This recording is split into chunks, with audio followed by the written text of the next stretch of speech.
Köszönjük szépen a Balkányi Nyugdíjas Klubnak, megtiszteltek műsorokkal, nagyon megható volt. Most pedig fogadják sok szeretettel a házi segítségnyújtás dolgozóit, akiket Marinka Tibor tanított be. Köszönjük neki a fáradozást!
mennyasszony, hogy mennyasszony fölvel még egyet mulasson.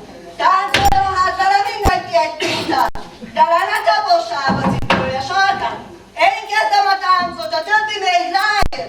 Húzz rá banda az újházas párért.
Köszönjük szépen ezt a vidám kis táncot, úgy gondolom fantasztikus volt. Még egyszer köszönjük szépen Marinka Tibornak, valamint még megköszönöm Mezeiné Főcén Erikának is, hogy ilyen szépen összefogta a csapatot. Úgy gondolom meglett az eredménye.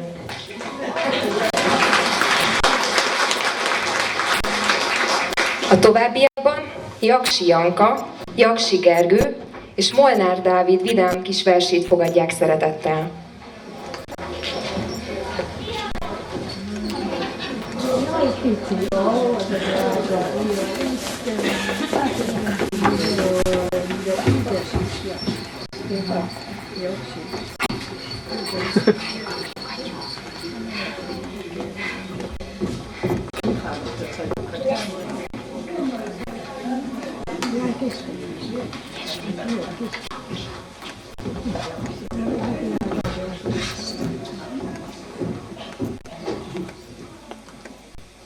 Mentovics Éva, mézes kalácsos kaland.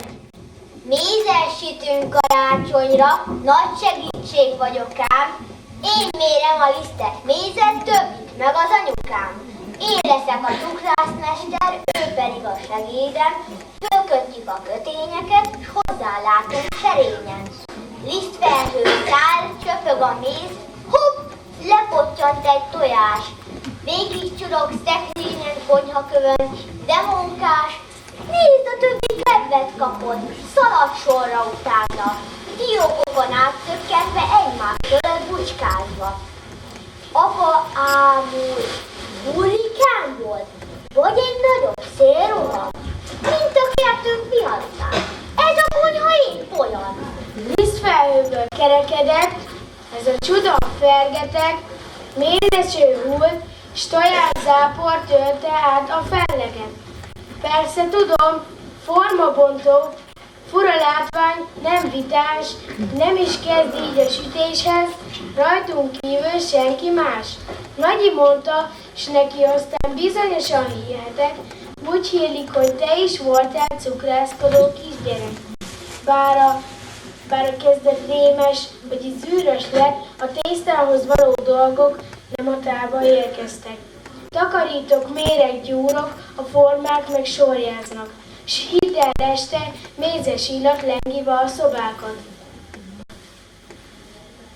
Karácsonykor nagy a buli, ne fogy el a milka csoki,